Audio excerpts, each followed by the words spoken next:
सम्मानित बुजुर्गों, नौजवान साथियों, मैं अपनी ओर से, अपने परिजनों और परिचितों की ओर से, अपनी पार्टी की ओर से बड़े भाई श्रद्धेय श्री सत्यपाल मलिक जी को हृदय की गहराइयों से श्रद्धांजलि अर्पित करता हूं। आदरणीय मलिक साहब के बारे में आप सभी ने बताया, मुझे कहने में संकोच नहीं कि सबसे ज्यादा जानने वालों में यहाँ भाई साहब जगत सिंह साहब, चचा श्री राम तोमर जी, जमशेद भाई, ओमवीर जी, केसी त्यागी जी और बाद में त्रिलोक त्यागी, ये लोग हमसे ज्यादा जानते हैं।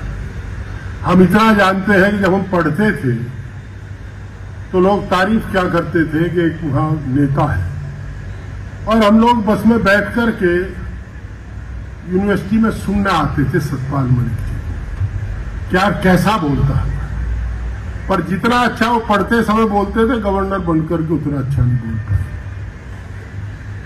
एक बार हमने इन्हें 1978 में बुलाया शिव चौक पर, हमारी छात्र सभा का, अपने छात्र संगठन का कार्यक्रम था, और वहां जो लठ बजवाया भाई, वहां लठ बजा, टाउन हॉल में टेंट था एक संगठन का, वो टेंट फूका, ज्ञान कुमार वकील साहब अगुवाई कर रहे थे, हर जगह इनके बड़े समर्थक थे। ये सही है कि राजनीति के कारखाने थे।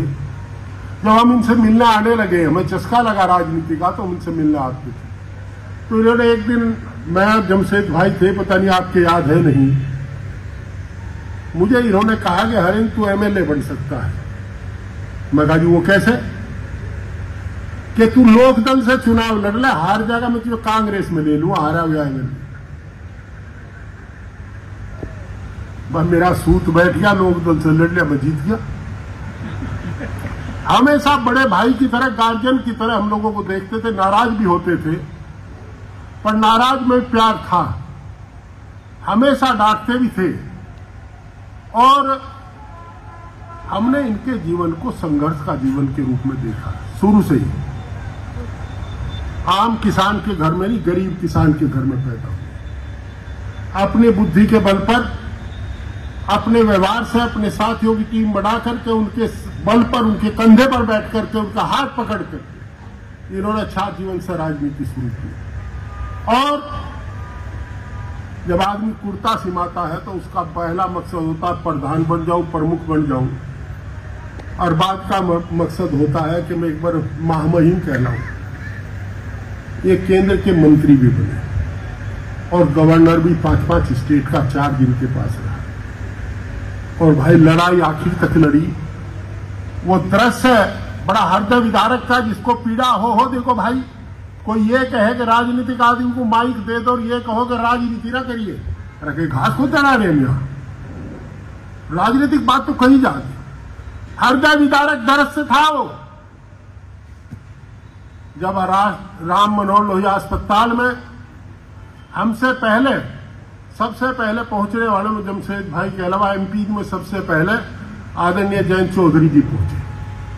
वो पहुंच करके चले आए, मैं पार्लियामेंट में था, पता लगा, मैं गया तो हमारे सामने युद्धवीर जी भी आए, बेनीवाल साहब भी आए, बाड़मेर जैसलमेर के जो एमपी साहब हैं, और डॉक्टर राजकुमार सागवान भी आए।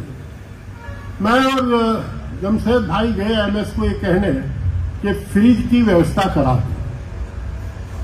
आप सत्यपाल मलिक को जाति और धर्म में बांटते हो? पता उसके लिए फ्रिज की व्यवस्था किसने कराई थी? ना वो मलिक था, ना जाट था, ना हिंदू था, वो गुरुद्वारे के लोगों ने कराई थी। और हमने राणा को तड़पते देखा है, कभी राष्ट्रपति भवन में फोन करे, कभी पीएम में फोन करे, तो कोई सुनने को तैयार नहीं था। बार बार कहा जा रहा था डेड बॉडी उठाइए, हम समझा करके चले आए। राणा जी बैठे हैं मेरे सामने, बार बार फोन कर रहे थे, हम चले आए समझा करके, एमएस को मान गया, चुप हो गया। बाद में मैं और जमशेद भाई और 2-3 और उनके पारिवारिक मित्र ये सलाह कर रहे थे कि बेटा यहाँ बिना बेटे के पार्थिव शरीर को ले जाना शायद हिंदू धर्म में औचित्यपूर्ण नहीं होता। हमने केवल यह कहा था कि जब बेटा आ जाए तब उनके पार्थिव शरीर को लेके जाएंगे। वो आता है एमएस और उसने मुझे इंगित करके कहा कि सर बॉडी उठाइए। मैं कुछ कहता मेरे से पहले जमशेद भाई ने कहा अगर ना उठावे तो वो इनकी तरफ देख रहे, मैंने कहा जाइए आप हम करेंगे। मैंने देखा वो चला गया और बाद में संदेश भेज करके गया कि आप जानो आपका काम, मैं तो जा रहा। हमने कहा हमने तो तेरा काम बताया नहीं, हमारा तो है ही।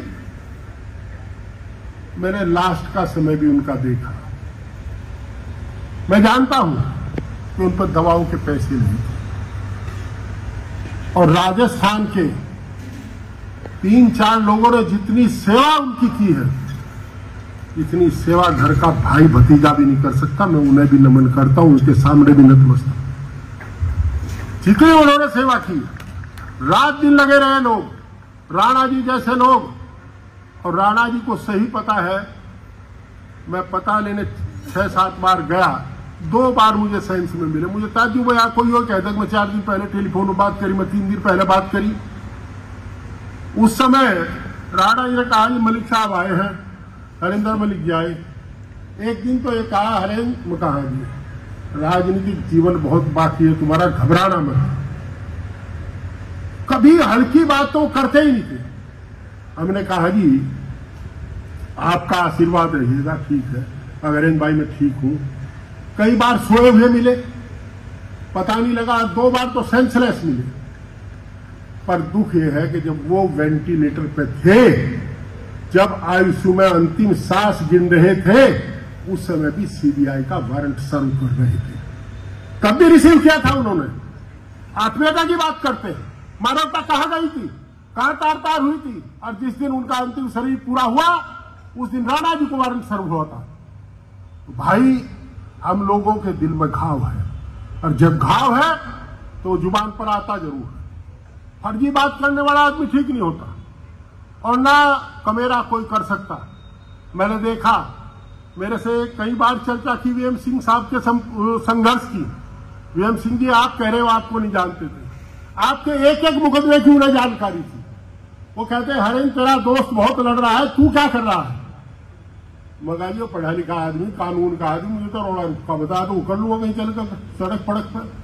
तो वो हर बात की किसान के लिए कश्मीर से लेकर कन्याकुमारी तक जहां पत्ता हिलता था, जो सच किसान की लड़ाई लड़ता था, उसे सतपाल मलिक सराहने का काम करता था। इसलिए वीएम सिंह साहब को भी हमेशा सराहने का काम करते थे, हमें नसीहत करते थे इस बात के लिए कि आप नहीं करते, वो कर रहे हैं।